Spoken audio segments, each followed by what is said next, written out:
Welcome to the Bloody Disgusting Network. Hey everyone, I just wanted to give you all a quick heads up to another show to help you get in the mood for Halloween. And when I think scares, the name of the top of that list for me is Stephen King. So check out the Losers Club podcast. The link's also in the show notes. They've been doing a chronological read-through of King's canon since January of 2017, and are just about through the 90s with The Girl Who Loved Tom Gordon and Hearts in Atlantis. They offer deep dives into his books and adaptations that span hours and feature multiple guests. For instance, they dedicated 6 epic episodes to 1986's It. You get a diverse rotating panel of voices, interviews with filmmakers, writers, and composers of the adaptations, and monthly news episodes that cover all things in King's domain. They also cover the books that inspired King, as he acknowledged in Danse Macabre. They even crossed over into audio drama this summer with an episode dedicated to a fictional Season 3 of Hulu's Castle Rock. If you're looking for a humorous, critical, and irreverent podcast on the master of horror, make sure to check out the Losers Club wherever you listen to podcasts. No.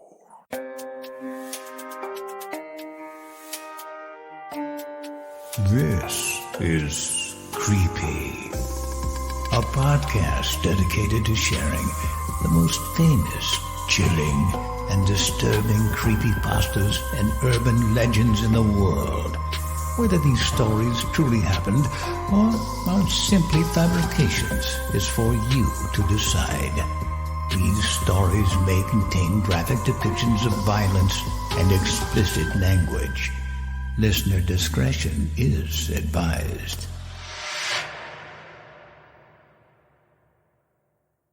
Creepy presents The 31 Days of Horror, Day 26, 90s Night. Written by Jacqueline Gaffuni and narrated by Jimmy Ferrer. With the blinds drawn, tape cassette clicking on, the mood has been set. Benny plops down on his green neon beanbag chair and settles in for his chill-out sesh, lighting up his Bart Simpson-shaped bowl, almost like a beautiful work of art. The first puff of chronic lines up perfectly with the first line of the song on his Black Crowes album. She never mentions the word addiction in certain company. This was the same ritual Benny had used to get blazed since he was 16. Melt into the beanbag with eyes closed, bated breath, and wait for the wave to hit. For him, it was unmistakable. His highs weren't spiritual or anything like that, but they were otherworldly in the sense that he was grounded, but soaring at the same time. Here in this world, while his mind was shooting off to another dimension. The first pang of weightlessness hit, and he knew he was about to take off. At this point of his ritual, he usually plays some old-school Nintendo until he loses his motor skills and is no longer able to tell his hands which buttons to press to get the little plumber guy to jump over the tweaked-out mushrooms. This phase lasts about 25 minutes before he's gone, just staring off into space. This Kush is much stronger than what he's used to.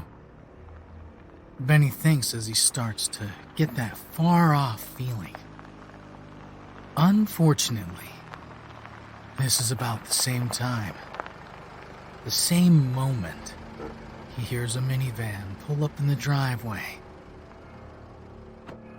"Oh, fuck, no, not now," Benny groans.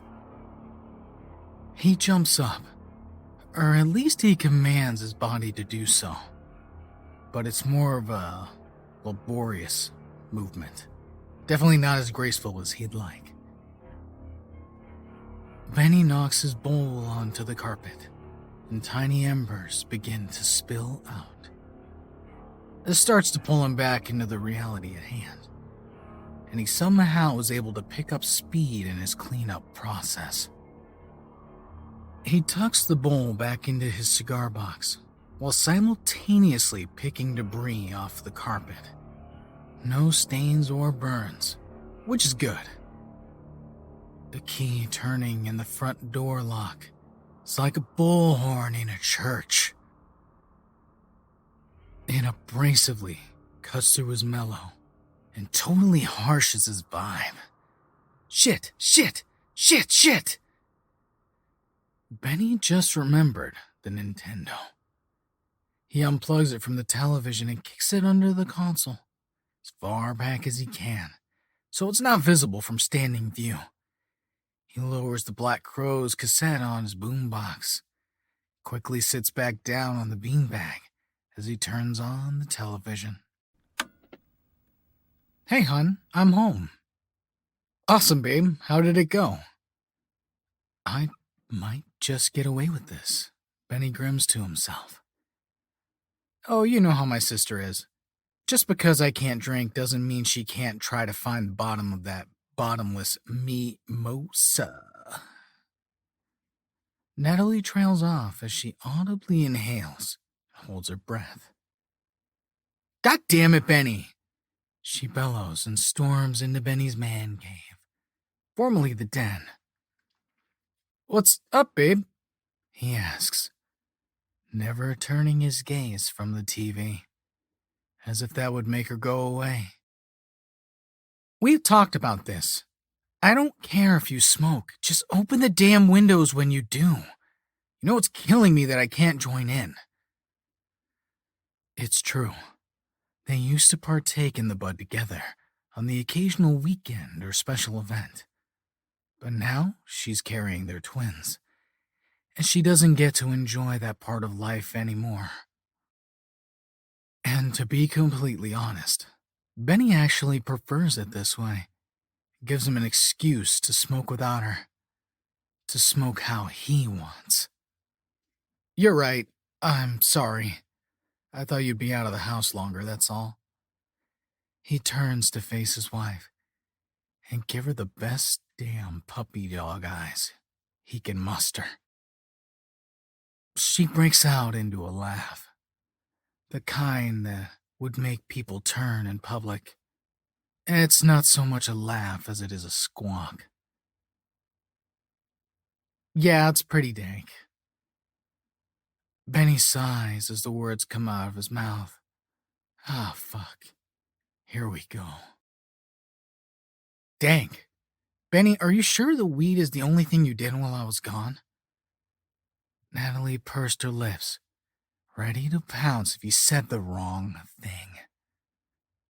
Yeah, babe, I just forgot to open the windows. No, Benny, you know damn well what I mean. I knew I shouldn't have let you get the fucking beanbag chair. It's too much. I knew I shouldn't have let you. Come on, babe. You know it's strictly for comfort, Benny quipped. Besides, it'll be gone next month. No more man cave, I promise. Please, don't make something out of nothing. It was just a word.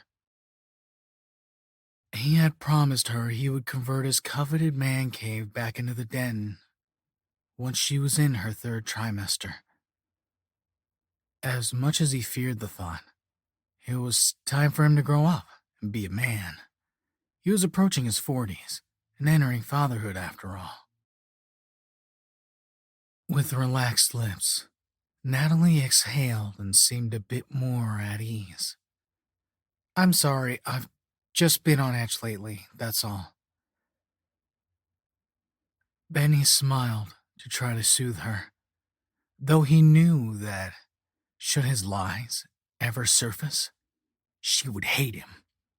And she has good reason not to believe him.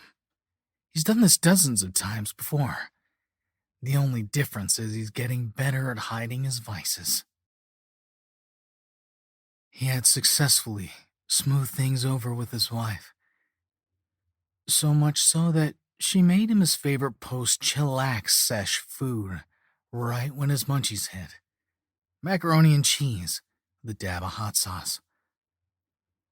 Benny and Natalie had a pretty sweet marriage in a dope house, although he felt like adulthood was smacking him right upside the head.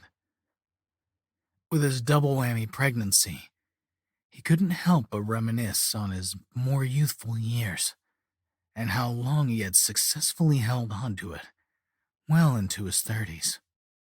Later that evening, as he was preparing for bed, Benny made a startling discovery that should have sent him straight to the hospital. Thankfully, Natalie was fast asleep at this point, even though it was only 8:30 p.m. The twins were literally sucking the life and energy out of her.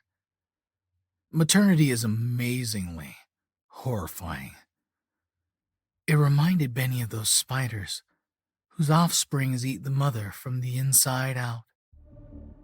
As Benny cleared out his sinuses, as was his nightly pre-bed routine, he felt woozy. At first, he assumed it was a lagging effect from the hashish earlier that day. But as he threw out his tissue, something caught his eye in the wastebasket. It was unmistakable, yet his mind did not want to let him wander down that thought. Benny's breath caught in his throat, and he felt his heart begin to race faster than an old man at the bunny ranch. Reluctantly, he bent down to pick up the tissue to inspect it. Just as he feared, smeared onto that Kleenex was his very own death sentence.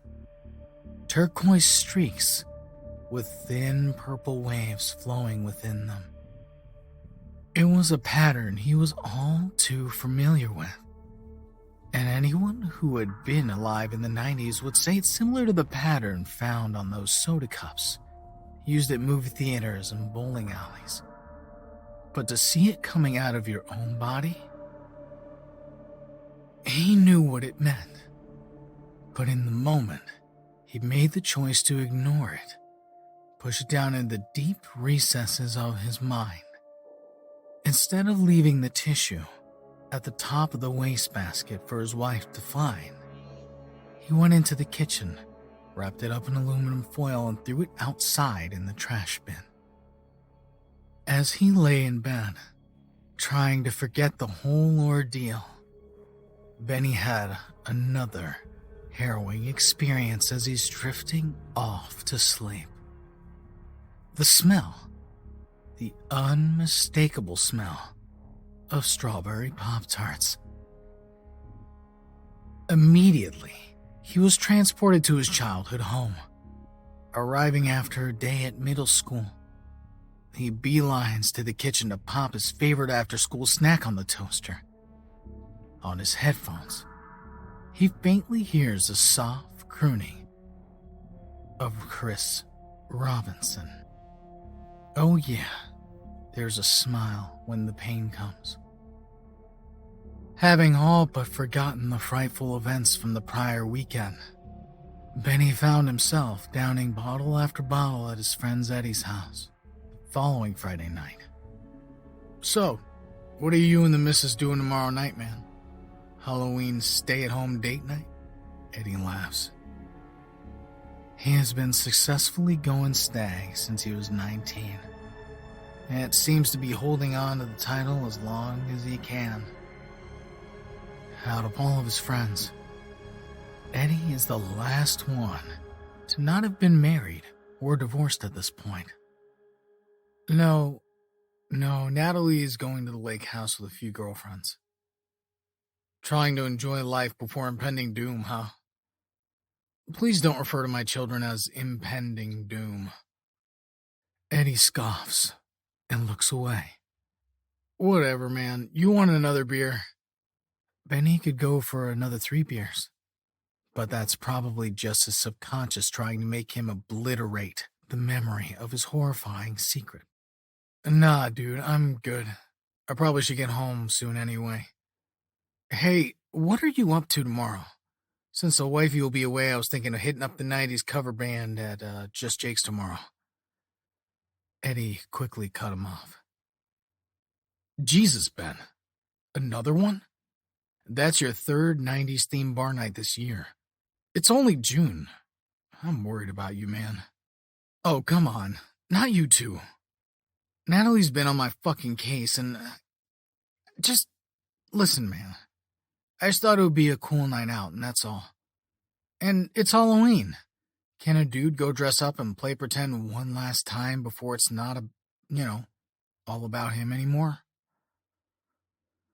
And he grimaced, in a way that told Benny he was already repulsed by the words that were forming at the tip of his tongue. Yeah, sure, bro, I'll go, but not because I enjoy it. Because I want to make sure you don't fall off the proverbial wagon. Capiche? I can't fall off the wagon if I'm not on it to begin with. I told you I'm fine. Everything in moderation, right? The truth, though, was that he wasn't fine. In fact, the only reason he was at Henny's that night was because he was in the dog's house with Natalie. She'd walked in on him skimming his high school yearbook while wearing his Letterman jacket earlier that evening. In her hands, she held Benny's old Pokemon cards. "What is this?" she bellowed, as angry and frustrated tears streamed down her ruddy cheeks. He hated seeing her like this, and even worse knowing he's the one that keeps causing her this pain. She began accusing him again, and warning him that he is about to become a father, and he can't keep this up unless he wants to kill himself. He knew everything she was screaming was true, and coming from a place of deep love and concern. But he couldn't stand the criticism. So he did what his own father did best, and stormed out of the house while his wife quietly sobbed in the bedroom. The pain gonna make everything all right. Eddie, being the solid friend he is, comes through and meets Benny at the bar before the band gets on. "Natalie isn't going to show up at my house and accuse me being an enabler for this, is she?" he quipped. Benny chuckled, but this passive-aggressive attitude was starting to wear him down. "Just shut up and let me buy you a drink." Eddie perked up and dropped the subject immediately. The bar was packed, and surprisingly, Eddie and Benny seemed to be on the older side of the crowd. It was mostly young 20-something-year-olds all decked out in chokers and Janko jeans for Halloween. Hashtag do it for the gram, Benny thought. Just then, the cover band came on, and the bar erupted in applause and whoops. Christ, none of the band members even looked old enough to have been alive when some of the songs they were covering first aired on the radio. Benny begins to sweat and tremble from excitement from what's about to happen. The truth is, this is his 7th 90s night in the past month. He's been following all the cover bands in their performance routes. He normally attends alone, tells his wife he's at a poker night or at Eddie's house.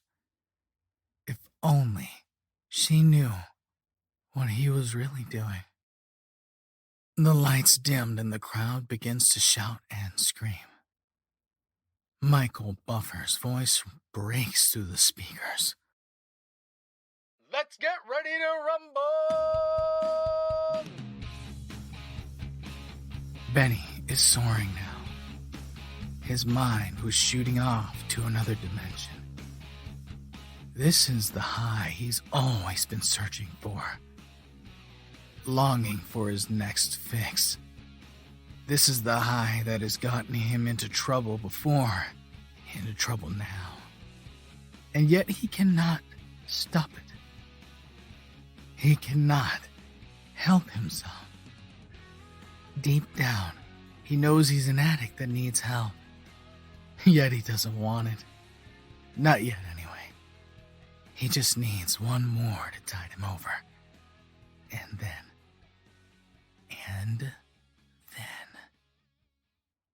The band starts playing all the hits. though none of them are a surprise to Benny. He's been to all their gigs in the past few months and knows their lineup by heart. They always start with Third Eye Blind's Jumper, then go to some Chumbawamba, Nirvana, then Foo Fighters. At this point, though, they throw in something unexpected. We got a special song request today, and we'd like to slow things down. Hope you all enjoy. Benny is steeped in anticipation. New song? This is unlike them. That's when he hears the first guitar strum and instantly knows what's about to hit. He can hardly contain himself when he hears she never mentions the word addiction. The euphoria is unlike anything he's experienced before. This was it. This was the dragon he was chasing. He was transported back to his childhood home. Instead, this time it didn't feel like a fleeting memory. He was physically there, with his mom in the kitchen making breakfast. "Oh, you're up, Benny boy. I just put your breakfast in the toaster. We'll be ready in a second." And he is enveloped by that smell of the strawberry Pop-Tart and the warmth of the morning sun seeping through the window. And his mom is still alive. And he is just home. He is home. Eddie is dumbstruck as he watches the gurney be wheeled out at the bar. He saw it happen, yet he still has not fully processed it. One of the cops came up to get a statement. "I just don't fucking understand. There he was just jamming out, having a good time, and the next thing I know I see that blue and purple shit dripping out of his nose, and then he fell and he was..." "Sir, did your friend suffer from constant longing and reminiscing? Like to the point that it's an obsession? I mean, he's come a few times to these events. He had issues in the past, but he got help and was past it, and he trailed off as he saw the gurney hoisted into the ambulance. "I understand, sir, but by the looks of it, it was probably a ruptured nostalgioma in his hippocampus. We see this far too often. If you ask me, gigs like this that overstimulate nostalgic feelings should be shut down. That's just me.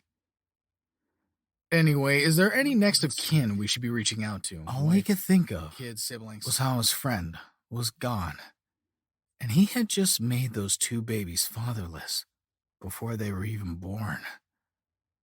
A smile. Benny had died with a smile on his face. And though it would take years of therapy to recount every little detail of his friend's last moments, one day, Eddie will remember what was playing in the background as Benny died. She says she talks to angels.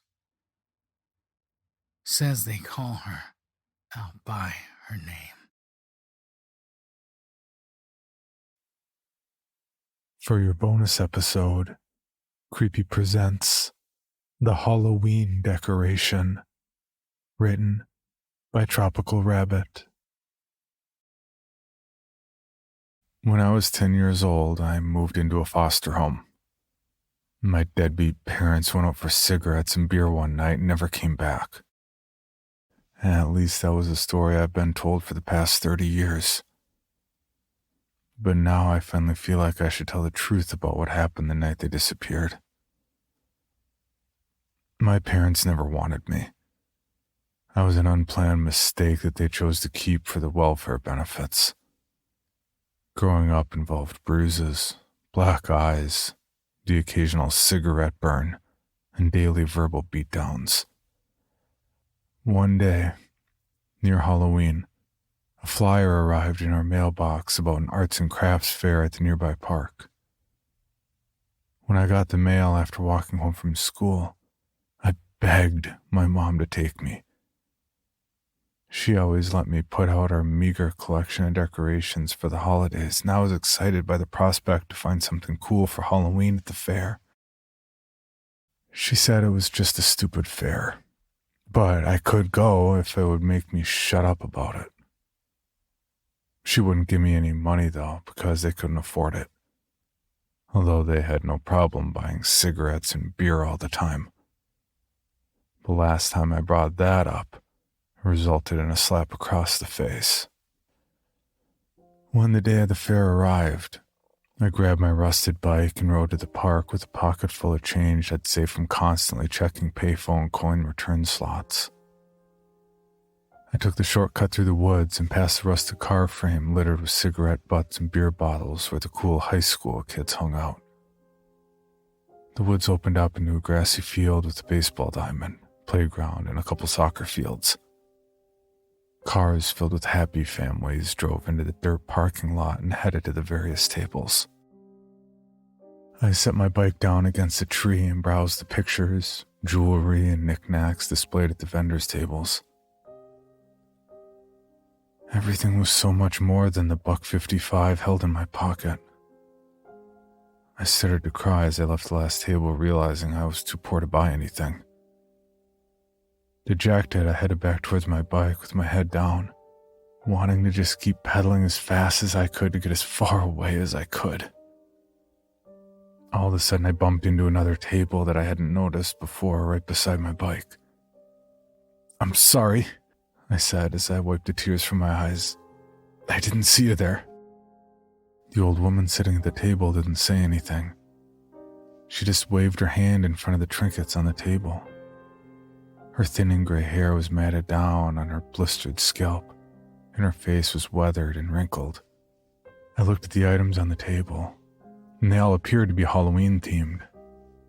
There was a mummified corpse coming out of a tomb carved out of wood, a clay sculpture of a three-headed wolf standing on its hind legs, holding a smiling, severed head, a girl with a long, flowing dress and long red hair sitting atop a broken, oblong skull, and various other items.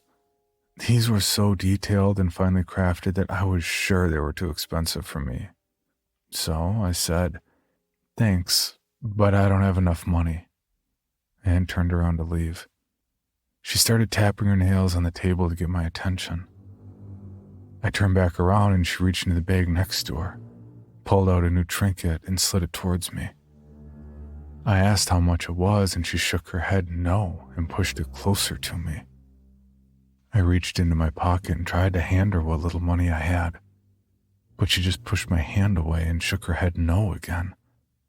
After thanking her multiple times, I picked up my new decoration to get a better look at it. There was a small house with busted windows and a boarded-up door. On the back of the house was a small key. I turned the key until it wouldn't go any further and let go. It emitted a series of clicks as the door opened up, and a tall, thin figure wearing a tattered black suit with a top hat and leaning on a cane followed a track I hadn't noticed at first. It moved slowly and jerkily until it stopped a little ways in front of the house. A long, bony arm reached up and took the top hat off its ugly, disfigured face. Skin was hanging off its left cheek, and the right side of its head was missing an eye. Its jaw hung down in a big, open-mouthed smile with long, flat teeth, and it took a bow before going back inside the house. It was a little odd and creepy, but I was not one to turn down something free, so I held it carefully, grabbed my bike, and turned back to wave bye to the old lady. But she was already packing up her things. She gave me a wave and a smile as I got on my bike and pedaled back home. I set my bike down in the grass and ran inside, excited to set up the new decoration in my room. My dad was slumped over in his chair with the Lions game on. My mom was in the kitchen smoking her cigarettes and watching something on the free portable TV they got for attending some sales seminar.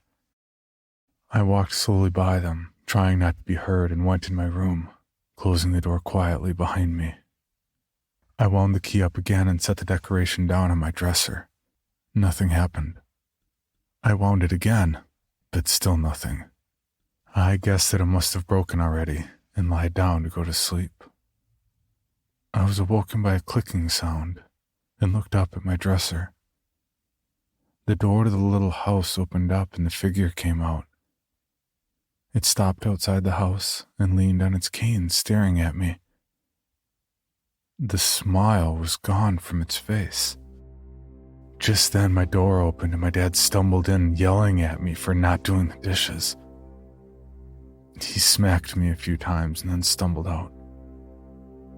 I heard a light tapping noise coming from my dresser, and I wiped the tears out of my eyes to see the figure tapping its cane on the ground and staring out the door where my dad had gone. He then went back in the house and the little door slammed shut. This happened a few times over the next week with different reasons, from my dad being mad and once my mom, followed by various displays of anger from the figure. The night before Halloween was particularly bad. My mom and dad were both drunk and had friends over. They thought it would be funny to use me as their servant.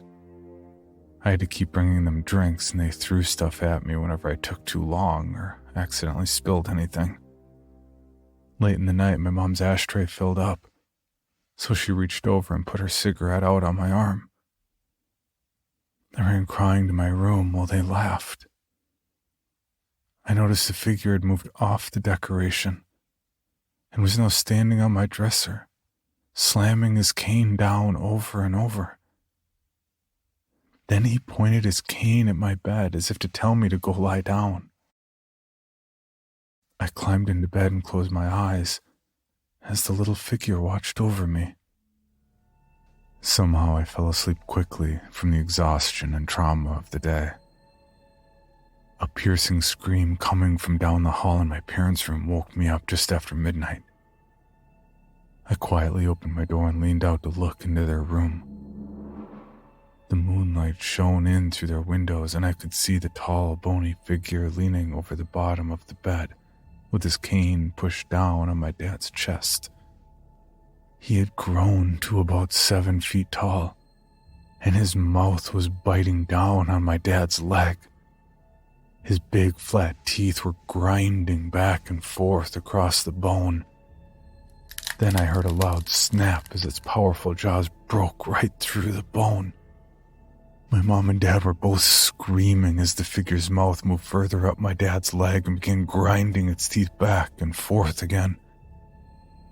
My dad tried to pull away, but the pain and the pressure of the cane must have been too much. My mom jumped out of bed and ran behind the monster. It forcefully swung the cane around, tripping her and knocking her into the wall.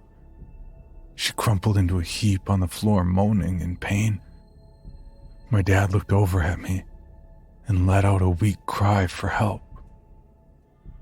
But I just stood there unmoving and watched the violent spectacle unfold before me.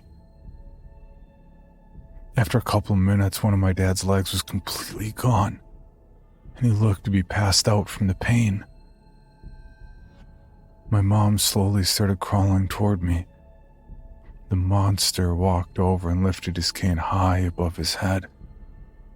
He then brought it down with so much force, it went through her leg, pinning her to the floor. The monster went back to work eating my dad's other leg, followed by his arms, torso, and lastly his head.